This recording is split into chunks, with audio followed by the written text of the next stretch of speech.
taught in places where they might not be expected, say to expose more Christians and more Jews to those ideas, rather than just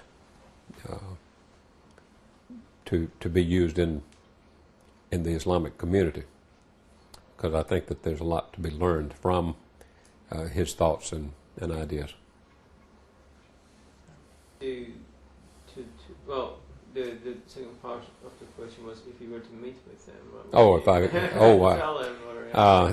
well, I doubt that I'd have much to tell him.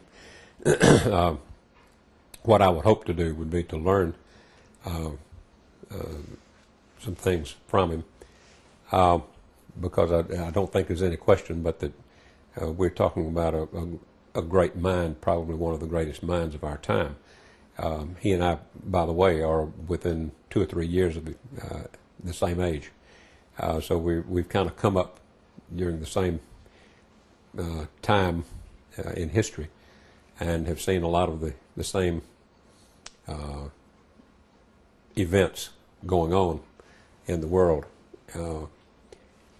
So I think I might be a year older than he, but he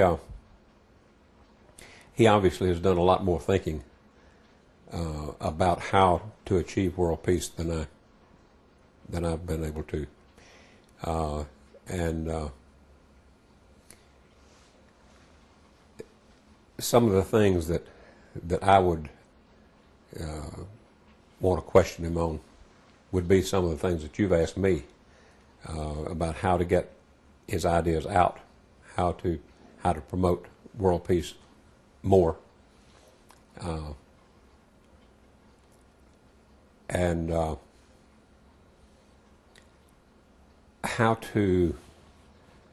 I know that I could learn a lot about humility from him, because I tend to want to be too forceful with insisting on my own way, my own ideas, and not listening to someone else's ideas. And I have an idea that he could help me open up there, and perhaps to be more interested in other people's ideas and concepts. So you've been to the land of Rumi. Yes. And Rumi's tomb you visited. What would you think of Rumi's most influential characteristic? I think Rumi probably introduced the Sufi tradition into Islam, and it was kind of a new concept for what became the Middle Ages as we know them. He, from what I know about him, here again, I'm not a Rumi scholar, but I think he kind of approached the Quran and Islam from a different angle from the way it had been approached for 400 or 500 years. And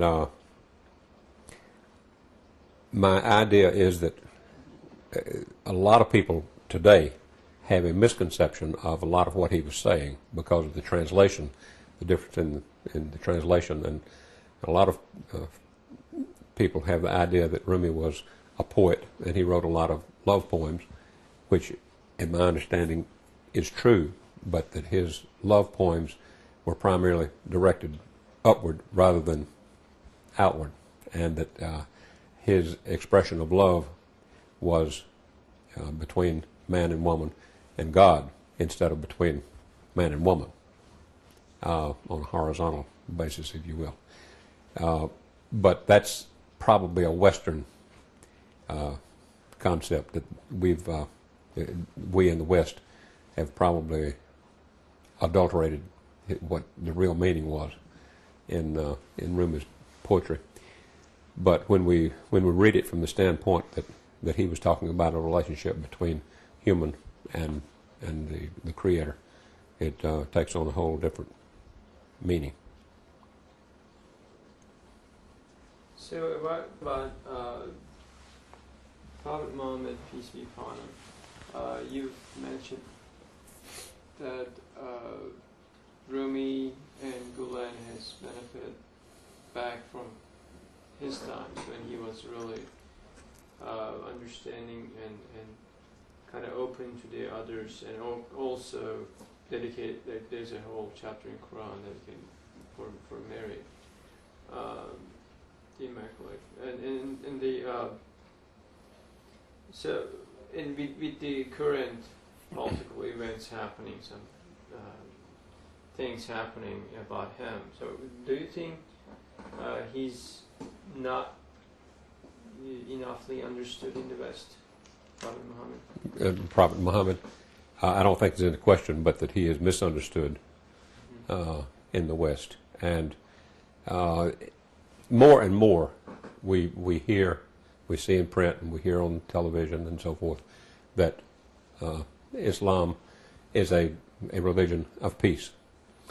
And more we're hearing that which some of us have known all along, or for a long time, that all three Abrahamic religions, Judaism, Islam, and Christianity, have their roots in Abraham. And that we all trace our lineage back, and in a way we're cousins through religion, if not brothers. So to make some of the accusations, as Westerners tend to do, about Muhammad is, a real shame, and it's showing lack of understanding, if not outright ignorance, to make such accusations. And here again, the people, I think, who are making some of those claims or pointing fingers and saying how off base Islam is, it's because of lack of understanding of what Muhammad actually said, and misunderstanding. And of course, there's misunderstanding and misappropriation of what is in the Quran, even by Muslims sometimes, just as there is misunderstanding and misuse of a lot of text in the Christian Bible. A lot of so-called Christians have gone out and done horrible things in the name of Christianity, and could proof text. I mean, they could take a verse out of the Bible here and out here and use that as an excuse of doing horrible things that have nothing to do with being a Christian. And we tend to forget that, and one of the most striking examples of this is the Ku Klux Klan, which even we still have remnants of the Klan now. But 100 years ago, the Klan was going out and torturing people and murdering people in the name of Christianity, and using the Bible to justify what they were doing. They were terrorists. They were radical Christians, you would say. But we tend to forget that